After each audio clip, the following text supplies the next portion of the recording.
Bom dia, irmãos. A graça e a paz de Cristo seja com todos.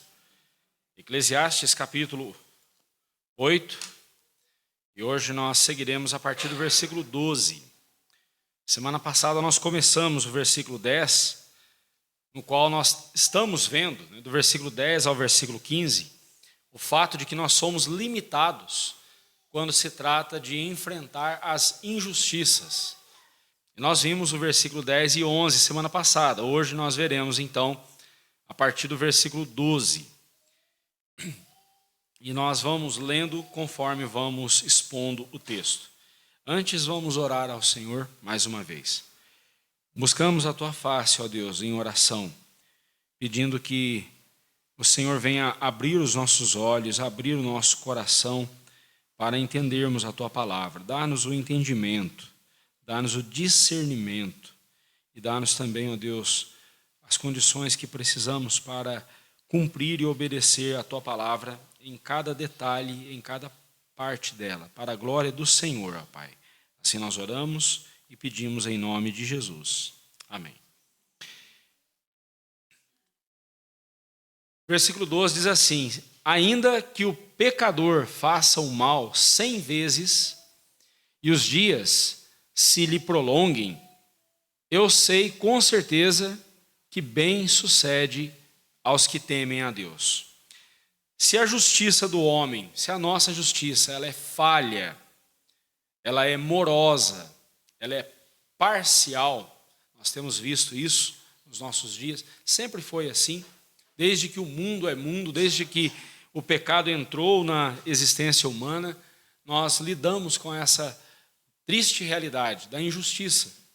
E aqueles que estão em posição, em cargos para exercer a justiça e praticar a justiça, esses são muitas vezes falhos, morosos e parciais no julgamento. E assim a injustiça ela é perpetuada. Mas nós não podemos esquecer que há uma justiça suprema que não falha, que vem na hora certa e que é imparcial, é a justiça de Deus. E nós devemos viver nesse mundo confiantes na justiça de Deus. Hoje, na aula de escola dominical, o irmão Jorge trabalhou exatamente esse assunto conosco. Eu mostro o caráter de Deus na minha vida quando eu vivo confiante na justiça de Deus. Quando eu confio no tratamento que Deus dá, no direcionamento que Deus dá para todas as coisas nessa vida. Quando eu confio no que Deus está fazendo, nas obras do Senhor, confio no seu poder, no seu caráter, eu também assim mostro o meu caráter de um cristão, de um salvo em Cristo Jesus. E esse texto de Eclesiastes vem falar exatamente sobre isso. Se é fato que Deus muitas vezes faz as coisas ficarem tortas, lembra lá do capítulo 7, verso 13, de Eclesiastes, onde nós lemos assim: atenta para as obras de Deus, pois quem poderá endireitar o que ele torceu? Sabemos que muitas coisas nessa vida são do jeito que são, porque Deus quis que elas assim o fossem. E são coisas que nós vamos lidar com elas e não vamos conseguir endireitá-las, porque não está em nosso poder fazer isso. Nós não temos condição de fazer isso. Só Deus pode endireitar essas coisas, se Ele assim quiser. Pense, por exemplo, numa enfermidade. Se Ele quiser curar, Ele cura. Conforme orou agora há pouco o nosso irmão, Diácono Paulo. Se o Senhor quiser nos curar, Ele vai curar. Se Ele quiser endireitar isso em nossa vida, Ele vai endireitar. Senão, nós continuaremos lidando com a enfermidade. Com uma determinada enfermidade, com essa ou aquela enfermidade, vamos continuar lidando com ela. E aí nós precisamos então entender que Deus um dia vai corrigir todas as coisas. Um dia Deus vai corrigir todas as coisas. Esse é o dia do juízo final. Nesse dia Deus vai punir o pecado. Nesse dia Deus vai revelar a glória dele e a misericórdia dele na salvação do seu povo, na glorificação que ele nos dará. E assim veremos Deus endireitando as coisas que o pecado torceu. as coisas torcidas que o pecado deixou nesse mundo. Deus vai endireitá-las. No versículo 12, que acabamos de ler, Salomão diz: ainda que o pecador faça o mal 100 vezes. Obviamente, o número 100 aqui é só uma forma de expressão, de falar de muitas formas, de muitas vezes que o ser humano peca. Nós pecamos, infelizmente, muito mais do que 100 vezes.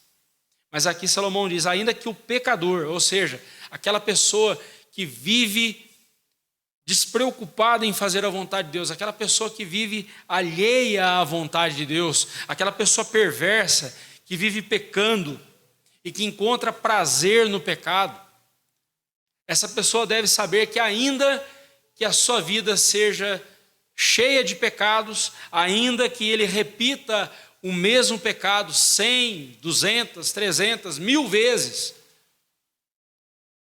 e os dias se lhe prolonguem, ou seja, ele tem uma vida longa na face da terra, Salomão diz: eu sei com certeza que bem sucede aos que temem a Deus. Ele está dizendo aqui: eu sei o que vai acontecer com os servos de Deus. Também sei o que vai acontecer com aqueles que zombam de Deus, com aqueles perversos que vivem uma vida desenfreada no pecado.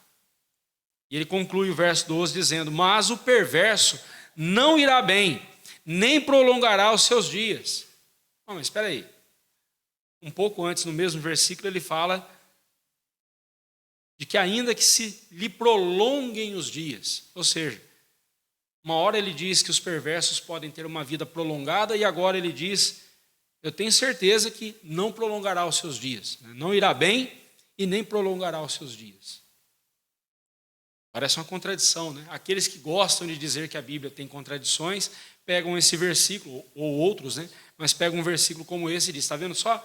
A Bíblia é cheia de contradições. Uma hora, no mesmo versículo, ele fala que os ímpios terão vida longa, podem prolongar a vida deles. No mesmo versículo ele diz que eles não terão dias prolongados, ou seja, uma vida prolongada na face da terra. E será como sombra, visto que não teme diante de Deus. Mas veja bem, o que Salomão está dizendo para nós aqui é o seguinte: nessa vida nós vamos encontrar pessoas más, pessoas perversas, tendo uma vida longa, morrendo com 90, 100 anos, né? Há pouco nós lemos no Salmo 90, passou dos 70, estava conversando com o diácono Celso agora há pouco, passou dos 40, aguenta, né, Celso? Passou dos aguenta, né? É dor aqui, é dor ali, é dificuldade aqui, ali, tudo mais. Mas a Bíblia fala que passou dos 70, é canseiro e enfado. E se você tiver alguma bênção, ou se você for de alguma forma abençoado, você vai chegar até os 80, mas prepare, é reumatismo, é dor. Por mais que você faça esse ou aquele exercício, se cuide aqui, se cuide dali e tal, você vai enfrentar dores, porque esse é o processo natural da vida. Mas você vai encontrar pessoas tementes a Deus, tendo uma vida longa, assim como também você vai encontrar pessoas perversas, pessoas que não temem a Deus, também tendo uma vida longa. E aí? Mas aí Salomão diz que o perverso não irá bem, nem prolongará os seus dias. É que longevidade nas Escrituras é muito mais do que tempo de vida. Hoje em dia fala-se muito de qualidade de vida, né? Você tem que ter qualidade de vida, mais do que ter dinheiro ou qualquer coisa, você tem que ter qualidade de vida. Mas o que é isso, à luz da palavra de Deus? Longevidade à luz das Escrituras não é só muitos anos de vida, mas também a forma como essa pessoa vive diante de Deus. No final do verso 12 ele fala: visto que não teme diante de Deus. Uma vida que não demonstra temor a Deus, é uma vida perdida, uma vida desperdiçada. Ainda que ele viva dezenas de anos, ou viva uma centena de anos, né? Oscar Niemeyer morreu com 103 anos. Conhecemos pessoas que que morreram com mais de 100 anos. Um tempo atrás eu conheci uma senhora com 104 anos.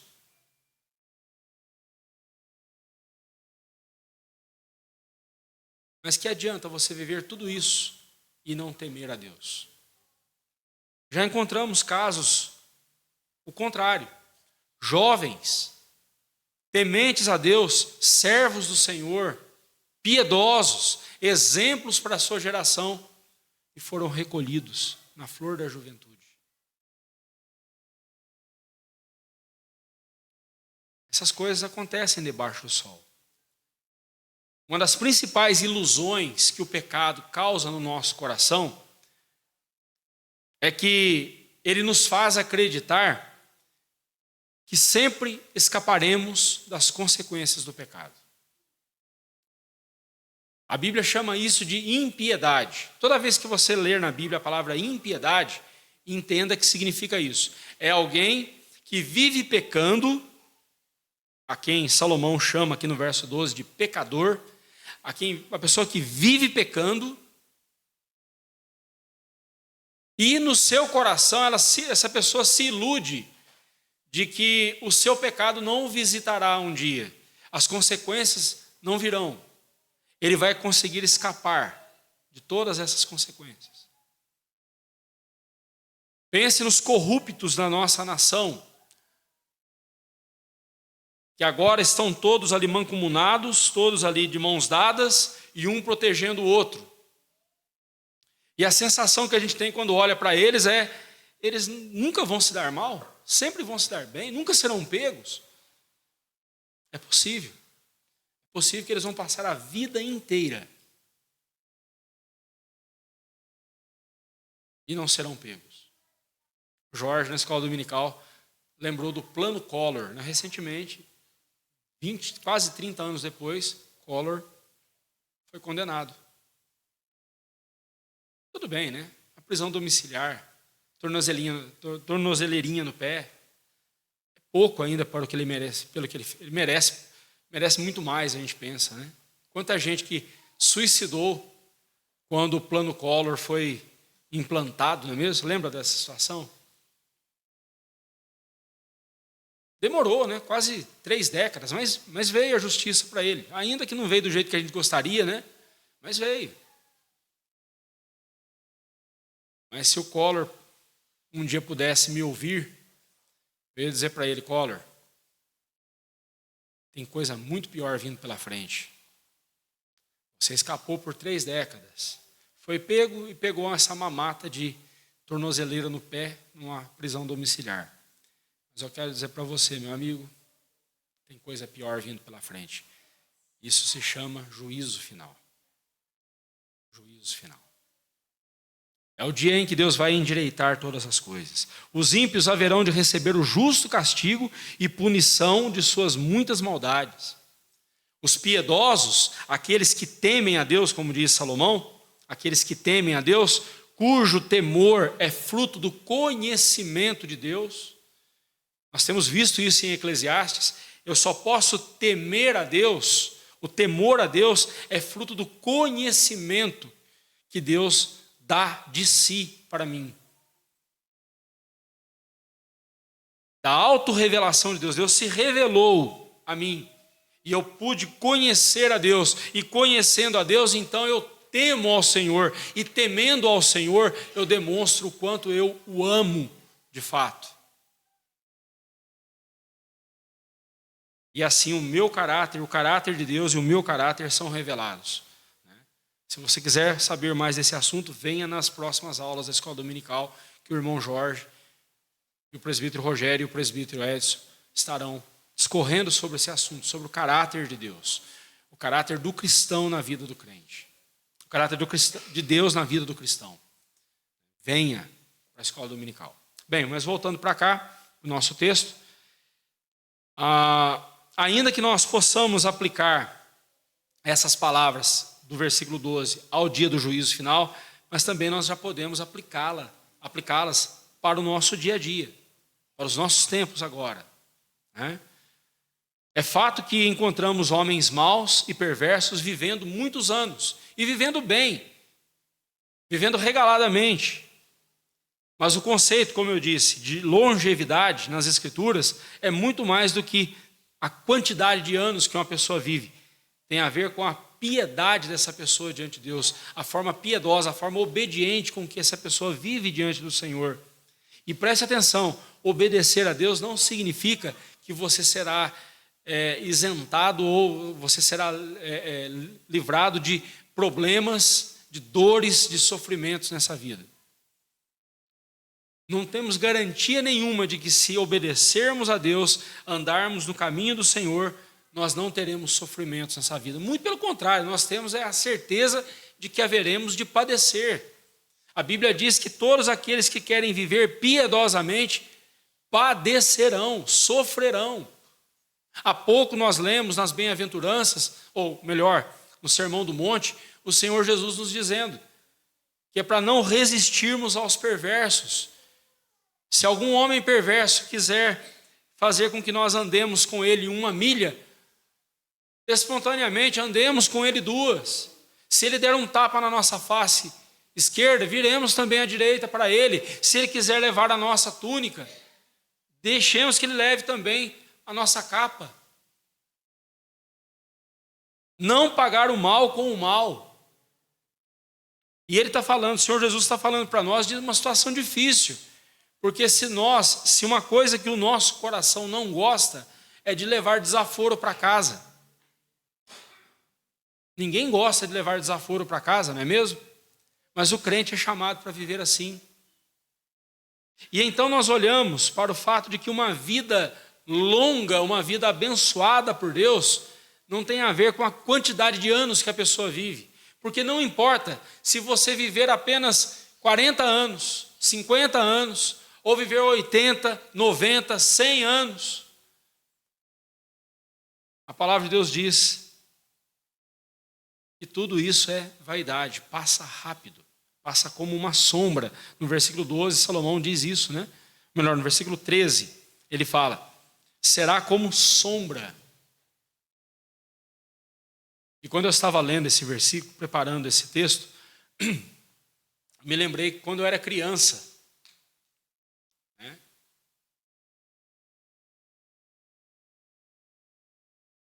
não tinha celular para brincar, não tinha videogame, não tinha nada disso. Então, o brinquedo nosso era soltar pipa, estilingue na mão. Matei passarinho, irmãos, tristeza. Embora eu sempre fui ruim de mira, para a sorte dos passarinhos. Mas eram os brinquedos que a gente tinha. Mas uma brincadeira que eu gostava de fazer, sabe o que era? Especialmente naqueles dias ensolarados, mas que tinham nuvens. E então a sombra da nuvem ia passando. A minha brincadeira predileta, eu sei que parece coisa de esquisito, eu sei que é, mas eu gostava de brincar, correndo atrás da sombra das nuvens. Não me pergunte por quê, até hoje também não sei, mas eu gostava.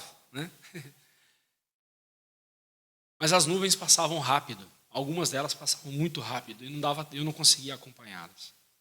Quando eu li esse versículo, eu me lembrei disso. E olhando para a minha vida, parece que foi ontem que eu estava brincando assim. Olha como que passa rápido. É uma sombra mesmo a nossa vida.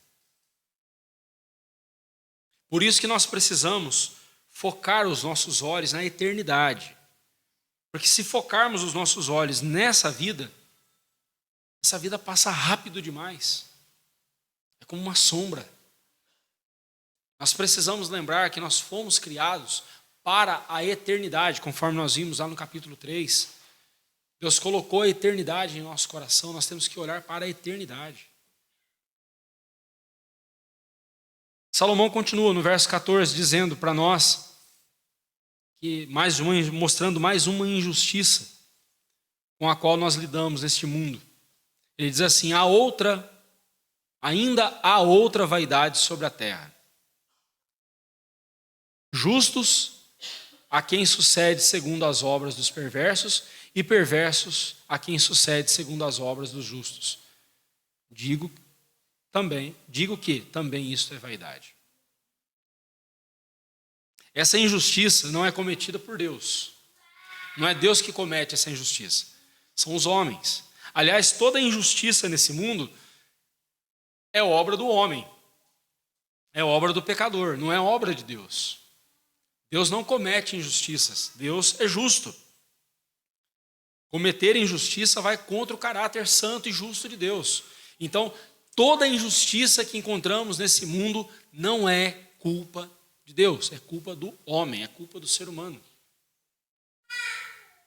E olhando então para esse texto, nós vemos Salomão nos lembrando de que outra vaidade que há sobre a face da terra, ou seja, homens perversos recebendo o que homens justos deveriam receber e homens justos recebendo o que perversos deveriam receber. Em outras palavras, homens perversos não sendo punidos e homens justos sendo punidos. E Salomão nos lembra de uma coisa: isso é vaidade. Isso é vaidade. A impressão que dá é que Salomão vai dizer para nós: eu sei que isso é revoltante e a gente tem que se revoltar contra isso, a gente tem que bater de frente contra isso. Não, mas Salomão não diz isso, ele diz: isto é vaidade. O que ele está querendo dizer com isso? É importante observar que a palavra vaidade, ela aparece no começo do versículo 14 e no final do versículo 14. Salomão então está enfatizando para nós, lembra que a palavra vaidade em Eclesiastes significa um vapor, uma coisa passageira, algo que você não consegue segurar, né? Nesses dias mais frios, né? O vapor que sai da nossa boca e a gente não consegue segurá-lo. Isso é que é vaidade. Isso é o que ele quer dizer por vaidade. Ou seja, coisas que nós não temos controle algum. E Salomão então nos mostra que tanto o justo sendo injustiçado, quanto o perverso sendo agraciado ou recebendo alguma honraria, isso a gente não pode esquecer que é vaidade, ou seja, passa rápido, vai passar rápido. Então, se nos depararmos com pessoas boas sofrendo como se fossem más, e pessoas más tendo boa sorte como se fossem boas, não nos esqueçamos que isso é passageiro. Por mais que isso nos deixe revoltados, por mais que nós fiquemos indignados com isso, mas isso passará, e passará rapidamente. Passará rapidamente. E quando então chegar o dia do juízo final, cada um vai receber, na justa medida, o que merece. Aliás, nós não vamos receber o que nós merecemos.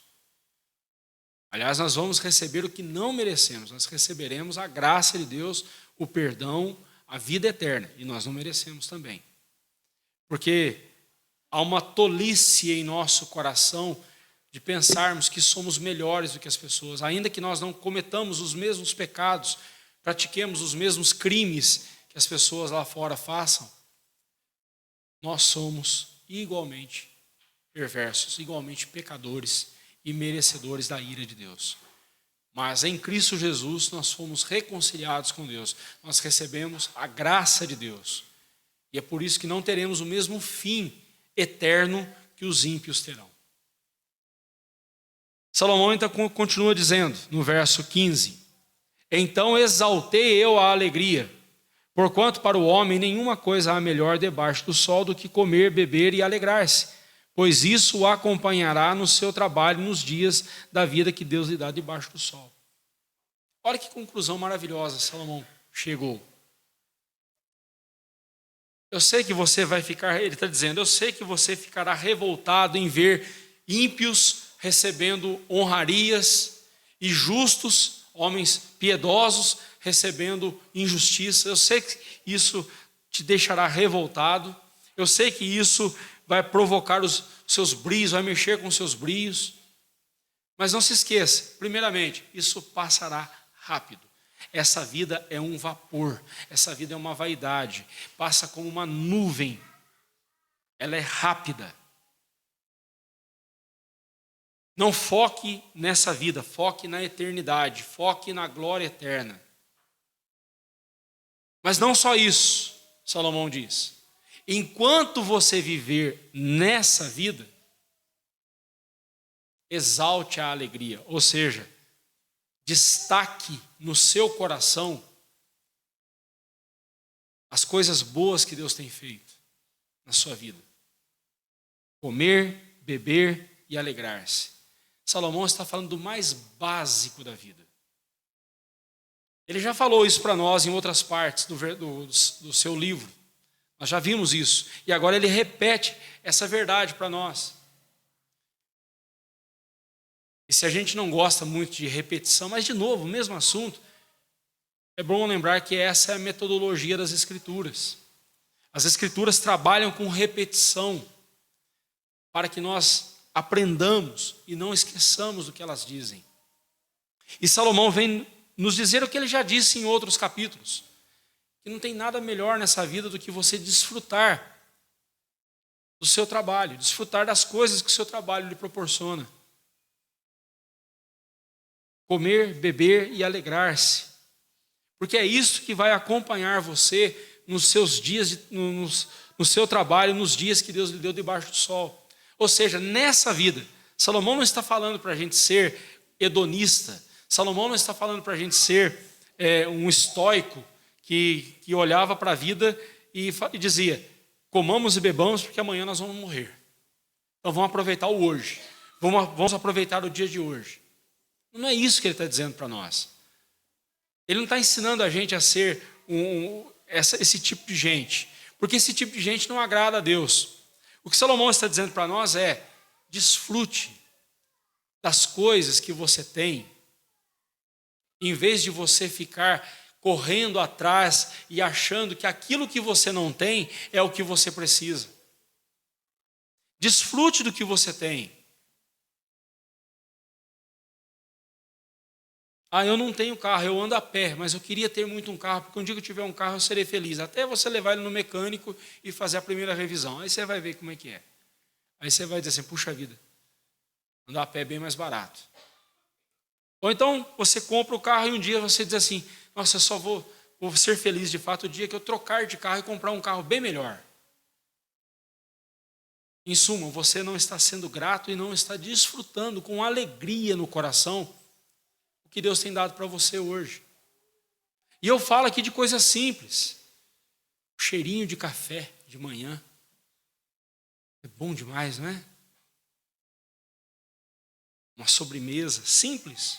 Ainda que não seja aquela sobremesa cheia de coisa, mas uma sobremesa simples. Arroz doce, né, São Moisés? Arroz doce, olha que delícia. Ainda que não seja o pudim da Silvia, mas o arroz doce. Bom demais. Desfrutar das coisas simples da vida. O abraço do seu cônjuge. Sentar no tapete da sala com seus filhos e brincar com eles ali, rolar com eles ali. Mas legal vai ser o dia que eu levá-los no Hopi Hari. Ou Play Center existe? Acho que não existe mais, né? Estou velho, hein? Vou levá-los, o dia que eu for no Hopi Hari, aí sim vai ser bom, vai ser um passeio legal. E você não aproveita o tapete da sua sala com seus filhos, brincando, rolando com eles ali, brincando com eles. Eu sempre falo para os pais de crianças pequenas, curta cada fase é curta. Passa rápido demais. Mas hoje, domingo, o dia está chuvoso, né? E é bom para você estar em família, louvando ao Senhor, glorificando ao Senhor. Esse é o dia que o Senhor fez, alegremos-nos nele, diz o salmista. Coisas simples da vida, a gente precisa aprender a valorizá-las. Salomão já nos disse isso em outras partes do seu livro, que nós já vimos.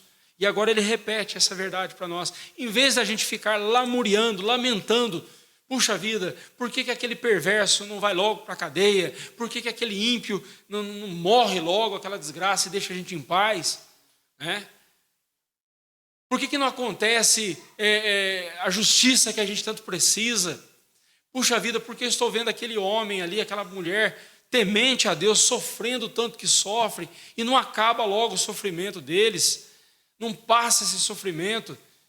Então, em vez da gente ficar inquietos com essas coisas, nós devemos nos deleitar na presença de Deus, devemos exaltar, ou seja, o verbo exaltar aqui significa louvar, enaltecer.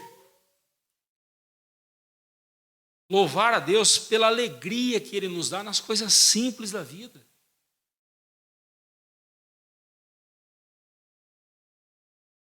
Tem uma musiquinha por aí, né? Que fala sobre isso, né? Não vou lembrar o nome da cantora. Uma musiquinha bonitinha, né? Aquelas musiquinhas bem fofinhas, bonitinhas, falando sobre isso. De você aproveitar as coisas simples da vida, as coisas do dia a dia. Não vou lembrar a música também, só sei que tem uma música assim. Mas isso é bíblico, isso não é a musiquinha que está dizendo isso, é a Bíblia que nos diz isso.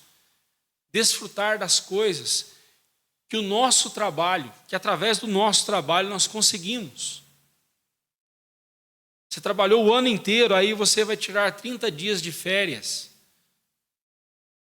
Não deu para ir para Cancún esse ano, né? Mas vai para Ubatuba. Não deu para ir para Ubatuba, descansa em casa, aproveita. Aí eu queria pescar no Pantanal. Vai pescar aqui na represa de Jaguari, dá na mesma. Aproveita. Não dá na mesma não, lá os peixes são maiores. Mas aproveite. Aproveite as coisas simples que você tem no seu dia a dia. E cada uma dessas coisas sejam aproveitadas com o seu coração rendendo louvores ao Senhor, bendizendo ao Senhor, agradecendo a Deus, porque tudo isso você só pode desfrutar de toda essa riqueza, por mais simples que seja, mas é uma riqueza. Você só pode desfrutar isso porque Deus te deu. Salomão diz aqui no versículo 15, né? Isso o acompanhará no seu trabalho, nos dias da vida que Deus lhe deu debaixo do céu, debaixo do sol. Foi Deus quem nos deu. Você já viu essa frase, né? Os carros, né? Foi Deus que me deu. Foi Deus que me deu. E é mesmo. Mas não foi só o carro. A vida que você tem, o corpo que você tem, o alimento que você tem, tudo, a família, tudo, a igreja, tudo que você tem, foi Deus que te deu. Você tem sido grato a Deus por isso? Você tem exaltado de alegria na presença do Senhor, louvado e enaltecido o nome de Deus por essas bênçãos que Ele tem te dado? Ou você tem reclamado das injustiças, ou daquilo que você não tem, ou daquilo que você gostaria de ver acontecendo, mas não vê? Com isso, é claro, a Bíblia não está dizendo que nós devemos cruzar os nossos braços diante da injustiça. E nós devemos ignorar a injustiça. Não. O crente foi chamado para viver de forma justa e lutar pela justiça nesse mundo. É dever nosso. Mas só que nessa luta contra as injustiças, Salomão está nos mostrando, nós temos limitações. Nós não vamos conseguir fazer tudo o que nós gostaríamos. Aliás, nós vamos fazer bem pouco daquilo que nós gostaríamos de fazer em relação às injustiças. E aí, o que fazer então? Ainda que o medo esteja presente em nosso coração quando a gente fala sobre a ira de Deus, o juízo de Deus, nós não podemos esquecer do que a Bíblia diz sobre a pessoa de Deus conosco. No Salmo 34, versos 18 e 19, abra sua Bíblia comigo lá, Salmo 34, 18 e 19.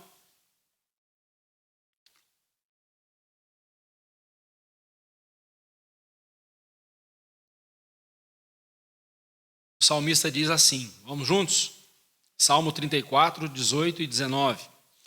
Perto está o Senhor dos que têm o coração quebrantado e salva-os de espírito oprimido.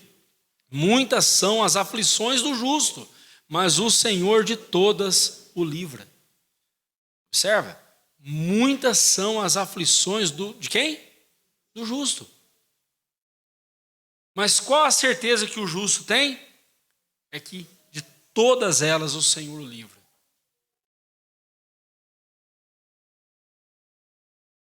E posso ter certeza, irmãos, podem ter certeza disso.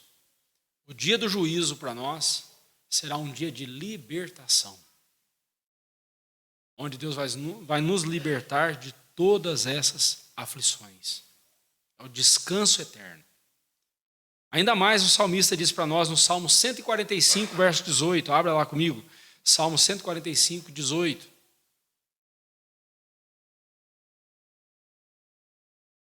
Vamos juntos. Salmo 145, 18. Vamos? Perto está o Senhor de todos os que o invocam, de todos os que o invocam em verdade. Coração quebrantado e coração que invoca a Deus, pode ter a certeza de que Deus está perto. Deus está perto desse coração. Aliás, Deus está em todo lugar. Ele é onipresente. Fato. Quando a Bíblia diz que Deus está perto do coração quebrantado, quando Deus está perto daqueles que o invocam, a Bíblia está dizendo que a presença de Deus está ali presente na vida do servo dele, aprovando e cuidando de forma amorosa do seu filho. É isso que a Bíblia está dizendo. Porque não importa o que eu esteja fazendo, ainda que eu esteja cometendo um pecado, Deus está ali presente. Deus está me vendo. Ele é onipresente, Ele está o tempo todo, em todo lugar. A questão é, a presença de Deus comigo agora está aprovando o que eu estou fazendo? Sempre que as pessoas se deparam com injustiças, em vez de questionarem os pecadores, elas questionam quem? Questionam Deus. Mas onde está Deus que permitiu que tal coisa acontecesse? As pessoas, em vez de questionarem aqueles que provocam a injustiça, os outros pecadores, elas questionam a Deus. Como pode Deus permitir que tal coisa aconteça com o fulano? Elas dizem, né? Não podemos nos esquecer que vivemos num mundo caído no pecado e que o pecado traz severas consequências sobre todos nós. Eu tenho mostrado isso para vocês aqui. Essa ideia de que criança é inocente, que criança não peca, criança é pura, a criança nasce sem pecado, depois ela se torna pecadora, isso não é bíblico. E eu mato essa questão com um simples argumento. A Bíblia diz que o salário do pecado é a morte. Ou seja, a consequência do pecado é a morte. Bebezinhos também morrem. Por que bebezinhos inocentes e puros receberiam o salário do pecado se eles são puros e inocentes? Então eles não são puros e inocentes. Eles são pecadores. É claro que eles ainda não têm consciência, eles ainda não entendem as ações deles, mas nem por isso deixam de ser pecadores. Nem por isso deixam de ser pecadores.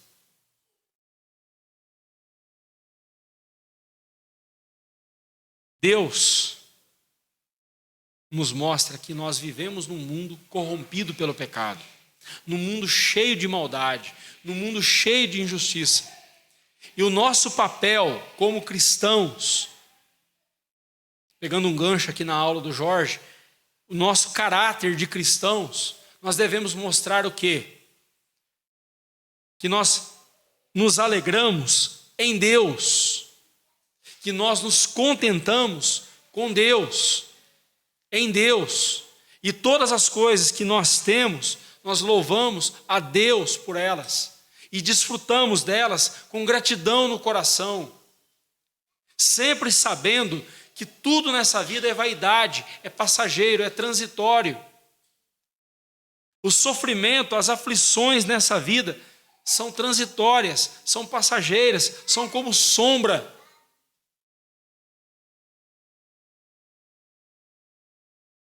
Mas a recompensa que nós teremos na eternidade, essa recompensa é eterna. Essa alegria é eterna. O descanso é eterno. A paz é eterna. Tudo que nós vamos receber no céu de glória será eterno e eternamente maravilhoso, que vai fazer com que nós olhemos para as coisas dessa vida e prossigamos olhando firmes para Jesus Cristo e não perdendo tempo com as injustiças desse mundo. Devemos fazer aquilo que o Senhor Jesus diz lá em Mateus 6,33: buscai, pois, em primeiro lugar o reino de Deus e a sua justiça, e todas essas coisas vos serão acrescentadas.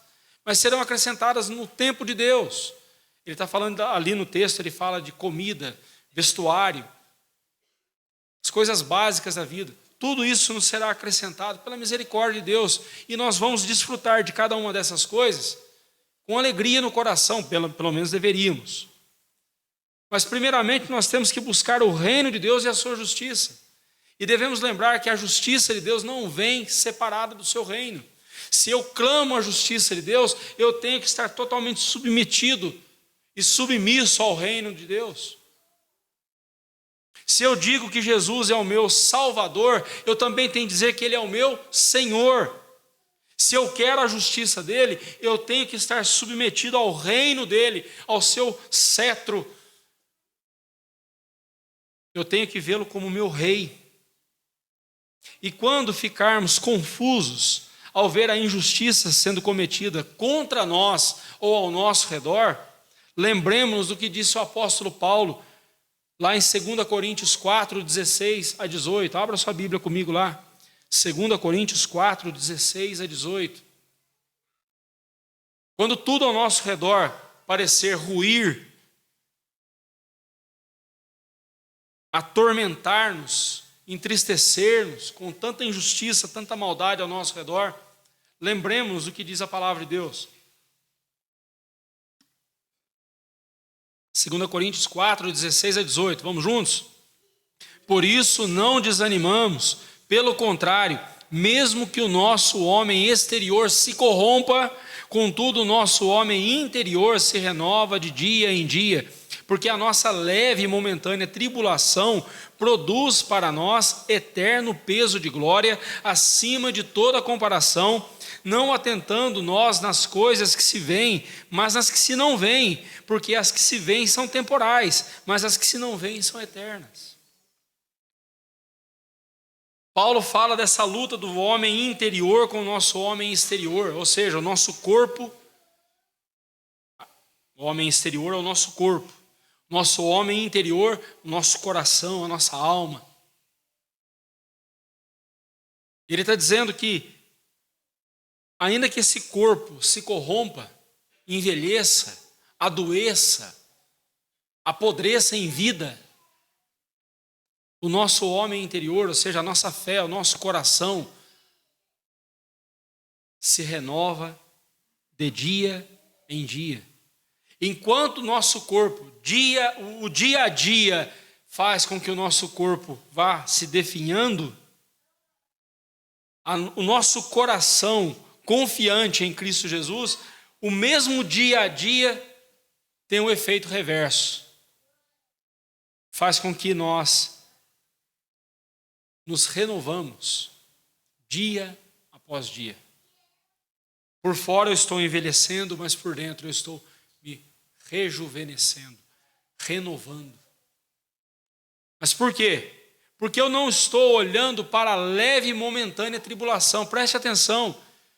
Por mais difícil que esteja sendo a tribulação que você está passando na sua vida, ela é leve e momentânea, se comparada com o eterno peso de glória.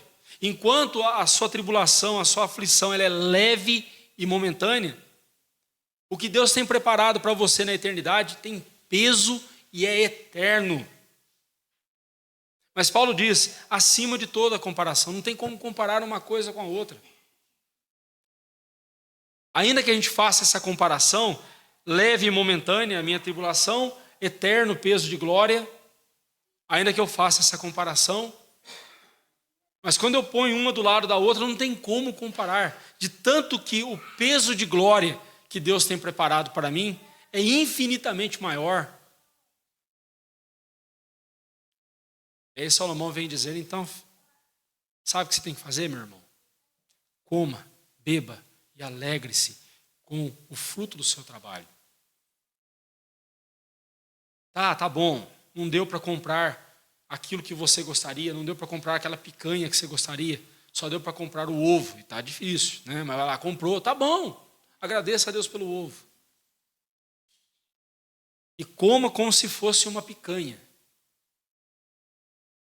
Coma com alegria no coração, porque a bem da verdade, o sabor das coisas não estão nas coisas que nós comemos, mas sim na satisfação que nós sentimos com o coração cheio de gratidão a Deus.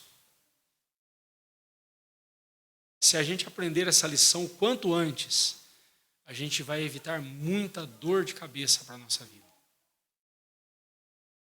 Nós vamos olhar para o que nós temos e agradeceremos a Deus. E seremos gratos a Deus. E vamos ver que o que nós temos, que parece pouco aos nossos olhos, dá até para a gente dividir com outra pessoa. E aí a gente vai entender que na matemática de Deus, quando a gente divide, a gente multiplica. Na matemática de Deus é assim. Na matemática humana não, se você dividiu, você ficou com menos. Você ficou com metade. Eu tinha 10, fiquei com 5 e dei 5 para você, então eu fiquei com menos. Na matemática de Deus é diferente. Quando a gente divide, a gente multiplica. Porque não serei eu ficando com 5 e você ficando com 5, mas serão agora 2 pessoas em vez de uma sendo abençoadas. Porque para Deus não são as coisas. Para Deus são as pessoas. Ele e nós. Ele não está falando de quantidade, ele está falando de qualidade. Ele não está falando de quantidade de coisas, mas ele está falando para nós de gratidão e de compartilhamento. Compartilhar. Então, Paulo vem nos dizer aqui, não tem nem como comparar o que nós vamos receber na glória eterna. A dor que nós estamos passando hoje não será nem lembrada diante da alegria que nós teremos ao lado de Cristo na eternidade. Essa promessa bendita não somente nos mantém firmes rumo à glória do céu, como também enche o nosso coração da verdadeira alegria quando à nossa volta só encontramos tristeza causada pelas injustiças dos homens. Se você aproveitar cada um de seus dias para viver glorificando a Deus, agradecendo a Deus tal como você foi salvo para fazer, você encontrará a verdadeira felicidade e alegria nessa vida. A verdadeira felicidade e alegria nessa vida. Eu pergunto a você, você tem feito isso que Salomão disse? Você tem exaltado em alegria diante de Deus? Você tem exaltado a alegria diante de Deus? Você tem mostrado um coração cheio de gratidão, alegre, feliz pelo que você tem recebido de Deus? Tem sido assim a sua vida? Ou você é aquela pessoa que está reclamando do que não tem, daquilo que você gostaria de ter, mas não tem? Ora, saiba de uma coisa, se um dia você tiver essas coisas que você tanto gostaria de ter, você não vai ser feliz. Sabe por quê? Porque a felicidade não está nas coisas. A alegria está no relacionar-se com Deus e entender que tudo que nós recebemos de Deus, até mesmo as coisas mais simples que nós recebemos dele, não são merecidas por nós. Não são merecidas por nós. O nosso conceito de justiça é cada um recebendo o que merece receber. Se é ímpio, vai receber punição. Se é justo, vai receber honrarias. Esse é o nosso conceito de justiça. O conceito de justiça de Deus vai muito além disso. Ainda que isso aconteça, na justiça de Deus, ele dá ao ímpio a punição que o ímpio merece receber. Ele abençoa ao justo que anda de forma justa na presença dele, honrando o nome dele. Ele abençoa o justo. Mas a justiça de Deus tem um outro aspecto, que somente quem foi abençoado, somente quem foi perdoado por Deus consegue entender. É aquele aspecto em que Deus dá amor, perdão ao pecador que não merecia isso. Ao pecador que merecia receber exatamente o contrário. Ao pecador que merecia o inferno e Deus deu o céu. Eu já contei essa história aqui e eu vou encerrar repetindo essa história. Uma mãe teve o seu filho, jovem, assassinado por um amigo de infância, cresceram juntos. E num determinado momento lá eles se estranharam e um matou o outro. E o rapaz foi preso. E essa mulher pedia a Deus: Senhor, pese a mão na vida desse rapaz, porque ele fez com meu filho, ele não devia ter feito. Ele não merece só a cadeia, ele merece a morte, ele merece ser morto. Faça justiça, Senhor, faça justiça. Era a oração dessa mulher. Um dia ela recebe uma carta desse rapaz. Nessa carta o rapaz contava que lá na prisão ele ouviu o evangelho. Deus o converteu, mostrou o seu pecado. Ele pediu perdão do Senhor e Deus o perdoou e Deus o salvou. E ele então pede para essa mãe: eu sei que o que eu fiz é irreparável, mas eu queria muito que a senhora me perdoasse também. E essa mulher entrou em crise. Senhor, eu pedi para o Senhor pesar a mão sobre ele e o Senhor vai lá e salva. Me faz lembrar Jonas, né? Eu sabia, Senhor, que o Senhor ia, quando o Senhor me mandou pregar para Nínive, eu sabia que o Senhor ia converter aquele pessoal. Esses homens ímpios, eu sabia que o Senhor ia fazer isso, porque o Senhor é misericordioso. Eu te conheço. Mas essa mãe não, essa mãe ficou indignada, porque Deus havia convertido o assassino de seu filho. E se Deus havia convertido ele, significava que ele iria para o céu. E para essa mãe, isso é injustiça. Mas Deus foi trabalhando o coração dessa mãe, até que um dia ela decidiu ir à cadeia visitar o assassino de seu filho e dizer para ele que ela o perdoaria. E Deus tratou o coração dela. E essa mulher um dia veio dizer: eu pensava que Deus faria a justiça de um jeito, e ele fez a justiça dele completamente diferente, perdoando, porque é assim a justiça de Deus. A justiça de Deus sobre os pecadores tanto pode ser punitiva quanto pode ser graciosa. Mas não pense que aqueles que foram agraciados com o perdão de Deus significa que Deus passou pano, né, como diz a pessoa aí fora, né? Deus passou um pano para a pessoa. Não, Deus fez vistas grossas. Não. Alguém pagou aquela conta. E esse alguém foi o Senhor Jesus. Ele morreu para nos reconciliar com Deus. Aí que a gente vai entender por que o Senhor Jesus disse, para a gente não resistir o perverso. Se ele ferir a nossa face, demos a outra. Se ele quiser levar o nosso casaco, deixemos que ele leve a camisa também junto. Se ele nos obrigar a andar 1 milha, vamos andar espontaneamente 2 com ele. Jesus está dizendo para nós o seguinte: aqueles que receberam o perdão de Deus têm toda a condição também de perdoar quem quer que seja que lhe fez o mal. Aquele que recebeu o amor de Deus em sua vida tem condições de amar quem quer que seja. Voltando para o texto, não se esqueça. Haverão injustiças nessa vida que nós não vamos conseguir fazer nada contra elas. Aquelas que a gente puder fazer alguma coisa e corrigi-las, façamos, é nosso dever. Deus nos deu condições, vamos fazer. Não sejamos negligentes, sejamos obedientes ao Senhor.